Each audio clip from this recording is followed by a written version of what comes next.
कुटुंब. जया काकू आज बऱ्याच दिवसांनी घरी आल्या. चहा पाणी झालं आणि म्हणाल्या, काय गं लेकी, कुठे आहेत? दिसल्या नाहीत आल्यापासून.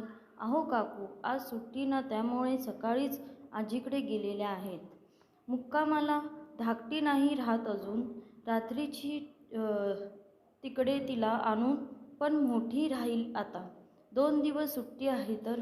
मी म्हटलं, वा, तुझ्याशिवाय राहतात बऱ्या दोघी. रडत नाहीत का आठवण काढून? काकू म्हणाल्या. त्यावर मी म्हटलं, नाही हो काकू, रडतील कशाला, सवय आहे त्यांना असंच जायची. अधूनमधून आत्याकडे मामाकडे असं जात असतात. त्याशिवाय सगळेजण आमच्याकडेही नेहमी येत असल्यामुळे माणसांची सवय आहे त्या दोघींना. हे खरंय ग बाई. माणसं येत जात असतील, नातेवाईक असेल तरच मुलांना सवय होते माणसांत मिसळायची, ॲडजस्ट करायची. नाहीतर आताची मुलं बघ ना, एकुलती एक असतात. आईबाबा आणि मूल या पलीकडे विश्व नाही.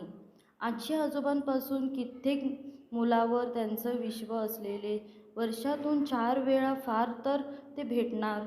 कशी ग ही मुलं ॲडजस्ट व्हायला शिकणार? नातेवाईकांशी, कुटुंबाशी कशी यांची नाळ जोडली जाणार? ग काकू थोडंसं अवस्थेप्रमाणेच म्हणाल्या. काय झालं काकू, अचानक एवढ्या अस्वस्थ का झालात? मी विचारलं. तशी काकू म्हणाल्या, काय सांगू तुला, लेकीकडे नेहाकडे गेले होते. थोडे दिवस पुण्यात असते न ती, तिला इकडे यायला वेळ नाही. सुट्टी नाही म्हणून म्हटलं आपणच जावं आणि गेले. जावई आणि ती दोघीही नोकरी करतात. उत्तम पगार आहे. दोघांनाही लग्नाला आता 5 वर्ष झाली. तिला म्हटलं, काय ग, तुझी तिशी झाली का? काही पुढचा विचार करताय का नाही तुम्ही? तसं तिने जे उत्तर मला दिलं त्याने थक्क झाले ग मी. ती म्हणाली, आई, आम्ही दोघांनी ठरलंय की मूल वगैरे नको. त्यासाठी लागणारा वेळ घ्यायला माझ्याकडे वेळ नाही. मला माझं करिअर आहे. आत्ता एवढं चांगलं पॅकेज असलेली नोकरी सोडली तर किती नुकसान होईल आमचं. अगं पण बाळ एखादा 2 वर्षाचं झालं की कर ना पुन्हा नोकरी. आणि आम्ही आहोत की बाळाला सांभाळायला. मी आणि माझे बाबा आहोत. तुझे सासू सासरे आहेत. आलटून पालटून येऊन राहू आम्ही इथे. जमलं ग, काही काळजी करू नको. जया काकू म्हणाल्या, छे ग आई, तू उगाच काही सांगू नकोस. एवढी 3 वर्ष गॅप घ्यायची म्हणजे माझ्या जॉब प्रोफाईलवर परिणाम होईल आणि पुन्हा जॉब मिळाला तरी त्या मनाने पॅकेज कमी होईल. आणि एवढं नुकसान करून नाही हा घेणार मी. मी एवढं शिकले ते काय उगाच का? मला नाही जमणार हे मूल बाळ वगैरे. आणि तुझ्या जावयालाही हे पटतंय, नेहा म्हणाली. आणि पुढे जाऊन आपलं मूल असावं असं वाटलं तर काय कराल ग? काकूंनी विचारलं. त्यावर नेहा पटकन म्हणाली, अगं त्यात काय, कधी असं वाटलं ना तर अनाथाश्रमात जायचं. तिकडे खूप मुलं असतात, त्यांच्यात दिवस घालवायचा. बरं वाटेल त्यांनाही. नाहीतरी त्यांना कोण असतं? त्यांना घ्यायचे पैसे संस्थेला मदत म्हणून. अगं मग तुम्हाला त्या मुलाबद्दल आपुलकी असेल तर त्यापैकी एखादा मूल दत्तक घ्या. त्याचं संगोपन करा की आम्हाला तेही चालेल, काकू म्हणाल्या. त्यावर नेहा म्हणाली, छे ग आई, घरात मूल आलं की पुन्हा मी अडकलेच ना. आणि आजकाल आपल्या मुलांना चांगलं शिक्षण, आयुष्य द्यायचं म्हणजे किती खर्च होतो माहीत नाही का तुला? आणि दुसरं म्हणजे तुम्हाला जर असं वाटत असेल की आम्हाला म्हातारपणी कुणीही आधार नसेल म्हणून बाळ म्हणजे तर असलेली मुलं तरी कुठे बघतात आजकाल पालकांना. हे सगळं ऐकून मी थक्कच झाले होते. काकूंना थोडं शांत करण्यासाठी मी म्हटलं, काकू ठीक आहे ना, आता त्यांनी असं ठरवलंय म्हटल्यावर तुम्ही काय करणार? जास्त विचार करू नका. त्यावर काकू म्हणाल्या, अगं कसा विचार करू नको सांग? पैसा इतका महत्त्वाचा असतो का गं आयुष्यात? एक कुटुंब म्हणून राहताना आपण किती विचार करतो. घरातल्या सगळ्यांच्या एक मूल घरात असणं ही केवढी मोठी आणि महत्त्वाची गोष्ट आहे, हे कसं कळत नाही ग त्यांना? स्त्री म्हणून आपल्याला काही भावना असतात ना ग माया, ममता उधळावीशी वाटत नाही का मुलांवर?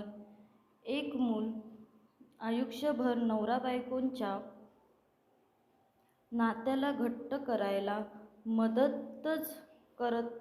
काही अपवाद वगळतात अख्ख्या कुटुंबाला जवळ आणतात. एक मूल आजवर आपल्या मुलांसाठी एवढ्या खस्ता खाल्ल्यावर आता त्यांच्या मुलाबाळांमध्ये रागावून जावं असं कोणत्या आई बापाला नाही वाटणार सांग? आधीच एकुलती एक मुलं आमची, त्यांना पुढे ना भावंड ना नातेवाईक जे आहेत त्यांच्याशी त्यांना संपर्क ठेवून राहायची आवड आणि वेळ तितपतच आम्ही आहोत. तोवर लोक येऊन जाऊन तरी आहेत आमच्या मागे, हेही होणार नाही हे माहीत आहे आम्हाला. मग पुढे जाऊन स्वतःचा म्हणून कुणी नको का ग यांना? काही मुलांनी आपल्या वडिलांना टाकलं म्हणजे सगळीच टाकतील असा निष्कर्ष काढून आपण मोकळं का व्हायचं? शेवटी जे समोर दिसतं ना तेच मूल करतात. त्यामुळे आपण त्यांच्यासमोर चांगल्या गोष्टी आणल्या तर तेही त्याच शिकतील नाही का? सारासार विवेकबुद्धी वापरून विचार करणारी पिढी आपण निर्माण करूनच शकतो.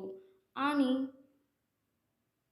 असं मुलांमध्ये जाऊन बालपण अनुभवास वाटल्यावर अनाथाश्रमात जाऊन पैसा फेकायला तो काय शॉपिंग मॉल आहे का ग?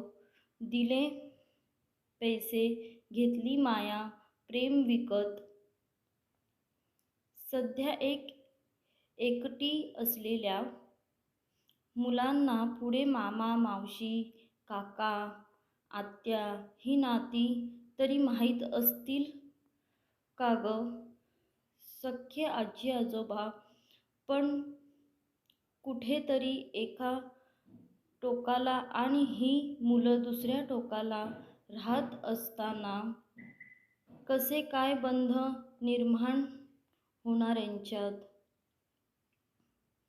आपुलकी, प्रेम, स्नेह सगळं हळूहळू विसरणार का आपण?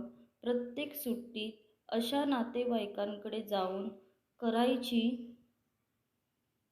मजा माहीतच नसेल ना पुढच्या पिढीला?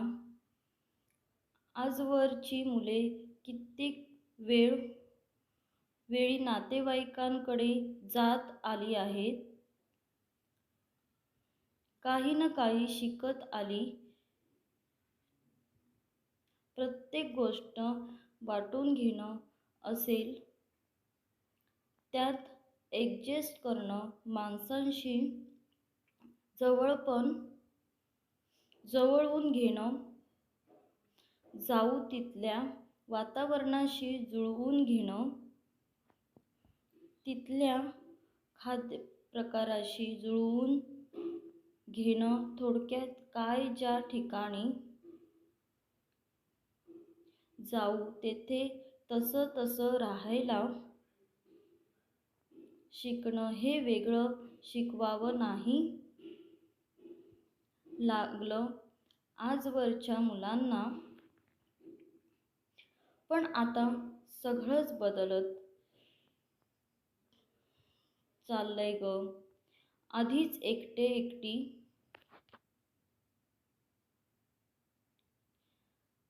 म्हणून लाडकी असतात ही मुलं. सगळंच मनासारखं करतात. आमच्यासारखे पालक एकच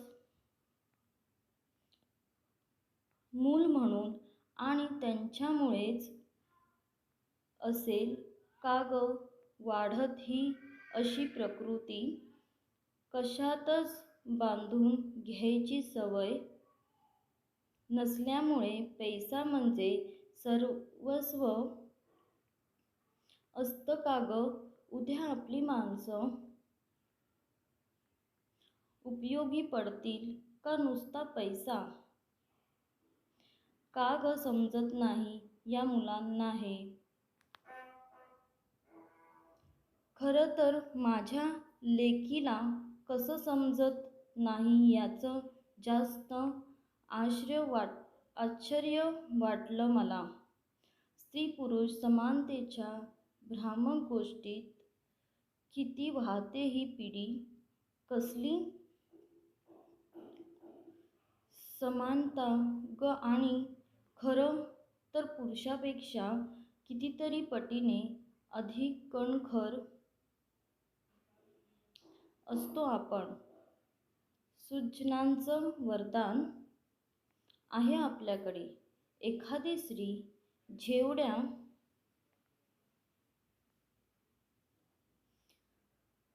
खंबीरपणे घर सांभाळेल ते एखाद्या पुरुषाला नाही जमणार. कदाचित स्त्री आहे म्हणून निर्माण आहे. अख्खी कुटुंब व्यवस्था आहे आणि आपल्या या ताकदीने आपण सगळं जग बांधून ठेवू शकतो. फक्त आपल्यातली माया आणि प्रेम जागृत असेल तरी. आणि आपल्या या ताकदीलाच आपण आपल्या कमकुवतपणा समजायची चूक करायची का. प्रत्येक गोष्टीत स्वैर वागायचं का. आणि तेही किती दिवस. जमेल असं असेल तर लग्न तरी का करायचं. जगा की स्वच्छंद. फक्त ज्या वेळी खरंच आपलं कुणी असावं असं वाटायची वेळ येईल त्यावेळी कुणीच नाही आपलं. म्हणून रडू नका म्हणजे झालं.